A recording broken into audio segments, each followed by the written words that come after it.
रूही के हाथ नाहर के हाथों पर पड़े और अगले ही पल वो गहरे अंधेरे कुएं की तरफ गिरने लगा। जिस इंसान ने रूही के लिए अपनी जान दांव पर लगाई थी, आज उसी रूही के हाथों उसकी मौत हो सकती थी। लेकिन तभी कुछ ऐसा हुआ जो किसी ने सोचा भी नहीं था। रूही के गले का मंगलसूत्र अचानक चमकने लगा और उस एक पल ने पूरी कहानी पलट दी। आज की इस वीडियो में आपको पता चलेगा कि नाहर बचा या नहीं, युवराज की आखिरी चाल क्या थी और मां काली का वो चमत्कार जिसने सब कुछ बदल दिया। नाहर एक ऐसा इंसान था जिसने प्यार में सब कुछ लुटा दिया था। उसने रूही के लिए न सिर्फ अपना दिल दिया था, बल्कि अपनी जान तक को खतरे में डाल दिया था। हर बार जब रूही पर कोई मुसीबत आई, नाहर दीवार बनकर उसके सामने खड़ा हो गया। लेकिन जो इंसान उससे सबसे ज्यादा प्यार करता था, आज वही इंसान उसका सबसे बड़ा दुश्मन बन चुका था, कम से कम रूही की नजरों में। युवराज ने बहुत चालाकी से रूही के दिमाग में जहर भरा था। उसने धीरे धीरे बड़े सब्र के साथ रूही को यकीन दिला दिया था कि नाहर उसका हितैषी नहीं बल्कि उसका दुश्मन है। युवराज की बातें इतनी मीठी और इतनी यकीन दिलाने वाली थीं कि रूही को जरा भी शक नहीं हुआ कि वो एक बहुत बड़े जाल में फंसती जा रही है। युवराज ने रूही की सोच को इस कदर अपने कब्जे में ले लिया था कि अब रूही खुद नाहर को नुकसान पहुंचाने की कोशिश करने लगी थी। वो औरत जो कभी नाहर की परछाई बनकर चलती थी, आज उसी नाहर के खिलाफ खड़ी थी। हालात उस दिन अपनी सबसे खतरनाक जगह पर पहुंच गए जब रूही और नाहर एक पुराने कुएं के पास खड़े थे। नाहर को उस वक्त जरा भी अंदाजा नहीं था कि अगले कुछ पलों में क्या होने वाला है। वो रूही को मनाने की कोशिश कर रहा था, उससे बात करना चाहता था, उसे सच बताना चाहता था। लेकिन रूही के कानों में युवराज की बातें गूंज रही थीं। उसकी आंखों पर एक ऐसा पर्दा पड़ा हुआ था जो उसे सच और झूठ में फर्क करने ही नहीं दे रहा था। रूही ने एक पल भी नहीं सोचा और नाहर के हाथों पर इतनी जोर से पैर मारा कि नाहर का संतुलन बिगड़ गया और वो उस गहरे अंधेरे कुएं की तरफ झुकने लगा। उस लम्हे में नाहर के पास एक ही रास्ता था, एक ही सहारा था। उसने अपनी पूरी श्रद्धा के साथ मां काली को पुकारा। उसकी आवाज में दर्द था, बेबसी थी, लेकिन साथ में एक अटूट विश्वास भी था। नाहर जानता था कि मां काली ने उसे कभी अकेला नहीं छोड़ा और आज भी नहीं छोड़ेंगी। वो बार बार मां का नाम ले रहा था, उनसे गुहार लगा रहा था।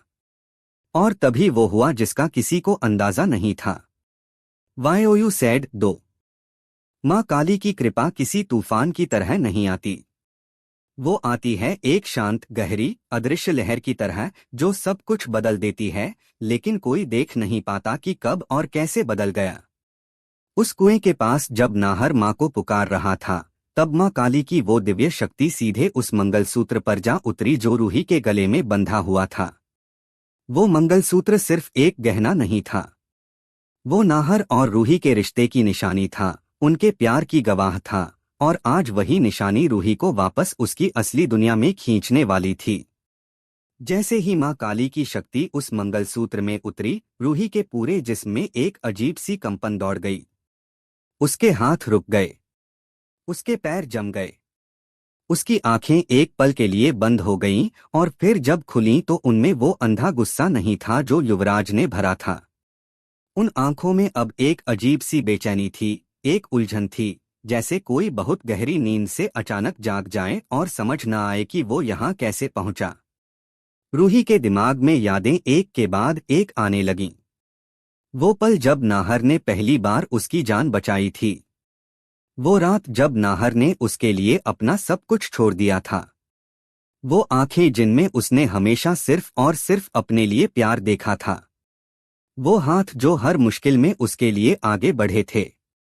और साथ ही रूही को वो सारी साजिशें भी याद आने लगीं जो उसके साथ हुई थीं। युवराज ने किस तरह उसे गुमराह किया था, किस तरह झूठी बातें बनाई थीं, किस तरह उसकी कमजोरियों का फायदा उठाया था। एक एक परत उठती जा रही थी और हर परत के नीचे एक नया सच छुपा हुआ था। रूही की आंखों से आंसू बह निकले। वो आंसू पछतावे के थे, दर्द के थे और उस गुस्से के भी थे जो अब युवराज के लिए था, नाहर के लिए नहीं। रूही ने नाहर की तरफ देखा और उस एक नज़र में सब कुछ था। माफी भी, प्यार भी, और वो पहचान भी जो कभी खोनी नहीं चाहिए थी। रूही को अब पूरी तरह समझ आ गया था कि असली नाहर कौन है। वो नाहर जो उसका दुश्मन नहीं बल्कि उसकी जिंदगी का सबसे जरूरी हिस्सा है। लेकिन यह कहानी यहाँ खत्म होने वाली नहीं थी। युवराज दूर खड़ा यह सब देख रहा था और उसके चेहरे पर हवाइयाँ उड़ रही थीं। उसने इतनी मेहनत की थी, इतने जाल बिछाए थे, इतनी साजिशें रची थीं, और एक पल में सब कुछ धूल में मिल गया था। लेकिन युवराज वो इंसान नहीं था जो इतनी आसानी से हार मान ले। उसके दिमाग में अभी भी एक आखिरी चाल बाकी थी और उसने तय कर लिया था कि चाहे कुछ भी हो जाए वो यह चाल जरूर चलेगा। युवराज ने अपनी जेब में हाथ डाला और जो चीज बाहर निकली उसे देखकर रूही की सांस अटक गई। एक चमकता हुआ तेज धार चाकू। युवराज की आंखों में अब कोई नकाब नहीं था। अब वो वही था जो वो हमेशा से था, एक खतरनाक, बेरहम और हारा हुआ इंसान जो सिर्फ तबाही मचाना जानता था। उसने चाकू को हाथ में पकड़ा और नाहर और रूही की तरफ बढ़ने लगा। उसके कदमों में एक अजीब सी बेखौफी थी जो बता रही थी कि अब उसे अपनी जान की भी परवाह नहीं रही। नाहर ने रूही को अपने पीछे कर लिया। उसकी आंखों में डर नहीं था, लेकिन एक गहरी सतर्कता थी। वो जानता था कि युवराज अब कुछ भी कर सकता है।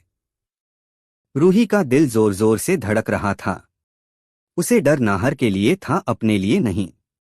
वो इंसान जिसे उसने गलती से दुश्मन समझ लिया था, आज उसी की जान खतरे में थी और रूही किसी भी कीमत पर उसे कुछ होने नहीं देना चाहती थी। युवराज और नजदीक आता जा रहा था और हवा में एक ऐसा तनाव था जो सांस लेना मुश्किल कर रहा था। युवराज के कदम रुक नहीं रहे थे।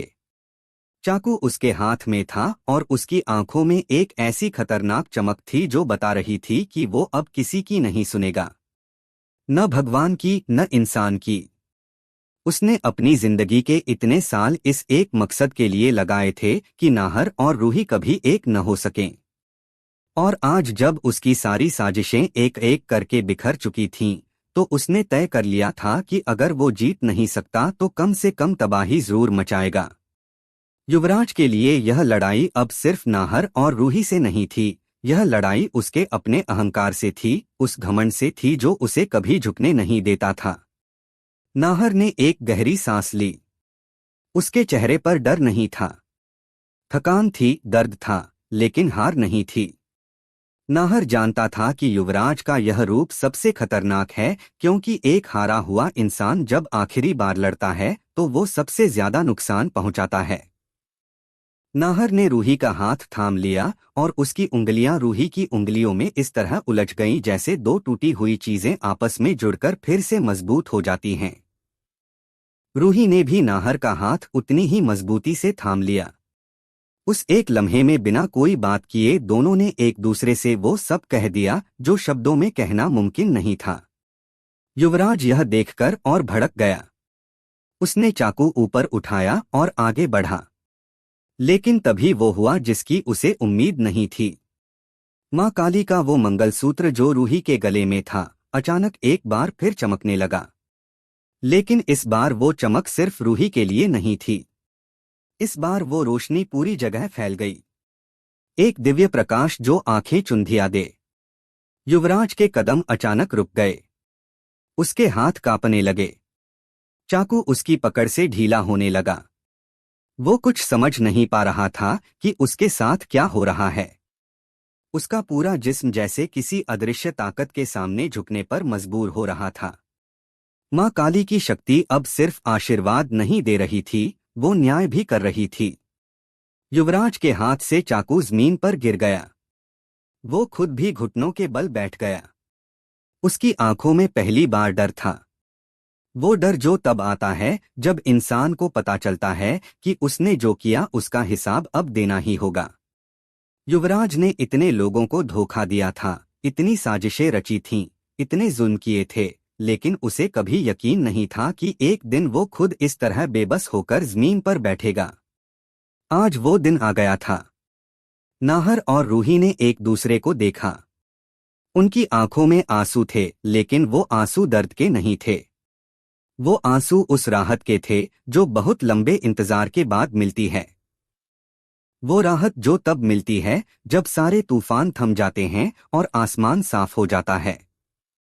माँ काली के आशीर्वाद से आज वो पल आ गया था जिसका दोनों को बेसब्री से इंतजार था। इतनी साजिशों के बाद, इतने धोखों के बाद, इतने दर्द के बाद नाहर और रूही आखिरकार एक हो रहे थे। रूही ने नाहर की आंखों में देखा और कहा कि उसे माफ कर दो। नाहर ने कुछ नहीं कहा। उसने बस रूही का हाथ और मजबूती से थाम लिया, क्योंकि कुछ रिश्ते शब्दों से नहीं, सिर्फ एहसास से जुड़ते हैं। माँ काली की कृपा उन दोनों पर बरस रही थी, और वो दिव्य रोशनी जो चारों तरफ फैली हुई थी वो जैसे पूरी दुनिया को बता रही थी कि सच्चे प्यार को कोई साजिश, कोई धोखा, कोई ताकत कभी नहीं तोड़ सकती। युवराज की कहानी वहीं खत्म हो गई जहां से उसने शुरू की थी, अकेले, हारे हुए और अपने ही किए का बोझ उठाए हुए। और नाहर और रूही की कहानी का एक नया अध्याय शुरू हो रहा था।